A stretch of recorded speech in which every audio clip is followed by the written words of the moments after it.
Hello, everyone here in YouTube land. Thank you for watching my channel. Go subscribe if you haven't already and add me as a friend and all that good stuff. This is going to be a short blog. This is just a topic of people being too clingy. I think in a lot of relationships, people are too clingy, myself included. We all get like that sometimes. Um, But it's important to let people have their space because when people have their space, they have time to miss you. And when they have time to miss you, you appreciate when you see them more. Um, it seems like a lot of times in new relationships, especially like lesbian relationships, um, people get close really, really fast and they feel like, oh, this is new and fresh and it feels good and you want to be with that person all the time, all the time, all the time. And then next thing you know, you're tired of them. And it's been like 2 months, 3 months, and you can't figure out why you're tired of that person because you've been around them all day, every day. And, especially like when you're living with somebody, you can be too clingy and live with somebody. It's important to know that whoever you're with loves you. They don't have to be all up your butt all the time to prove that they love you. Y'all don't have to be like this on the couch next to each other.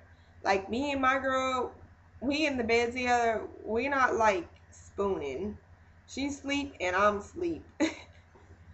And that's just how it is. Like we love each other to death, but it's not that serious. And I'm not gonna get offended because she gets hot and so do I, and she doesn't want to be all like this under the covers. You know, when you're too clingy, sometimes it's stressful on people because it makes them feel like, oh my gosh, if I'm not up under her all the time, she's gonna have like an anxiety attack, or they feel bad, makes them feel bad.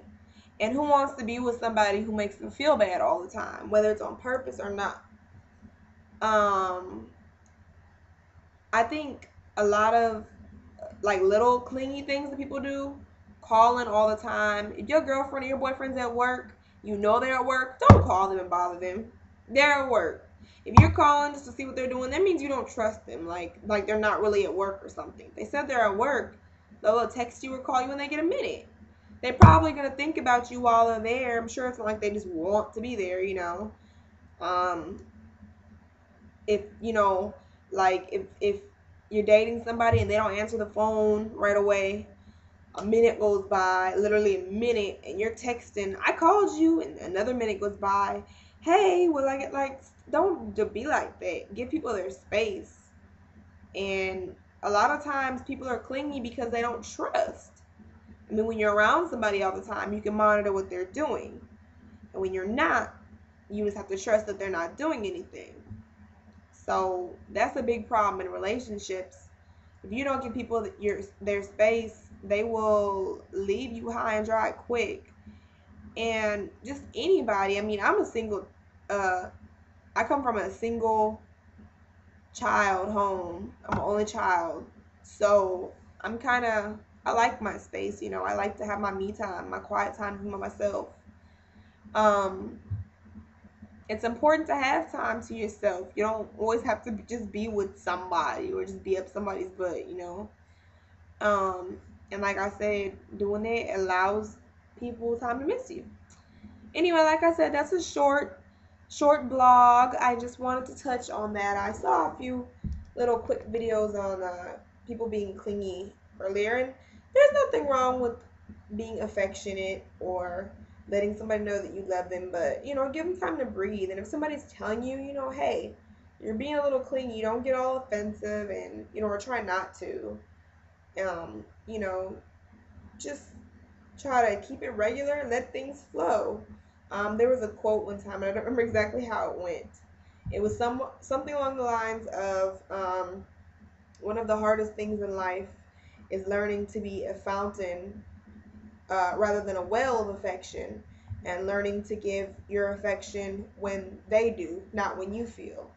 And that what it was basically saying is learning not to give out your love all the time. Sometimes with the other person, you wait until they say I love you, or you wait until they pay you the compliment. You know, the metaphor is the well. You can always go into a well with a bucket of water, as where a fountain is not always on. It's not as much water. It comes and it goes. So, you know, think about that and give people time to miss you, and, you know, do your own thing. I don't mean like cheat, but, you know, have your own separate lives, your friends, and your little moments of privacy with yourself and your family and whatnot. Okay? So, anyways, this is gonna be my last vlog for tonight. Tomorrow I'm going to be talking about a message that I got on YouTube, which was stupid. And I'm going to talk about how rude people suck. And I may also do a response to Spectacular's video, which I still excuse me, I tell you my songs are screwed up. I'm still having a problem with because that was a mess, and I'm still like trying to get the visual of those red draws out of my head. So anyways, thank you for going to my channel. I'm gonna take some Zyrtex and go to sleep before I die. So I will see everyone tomorrow, and good night.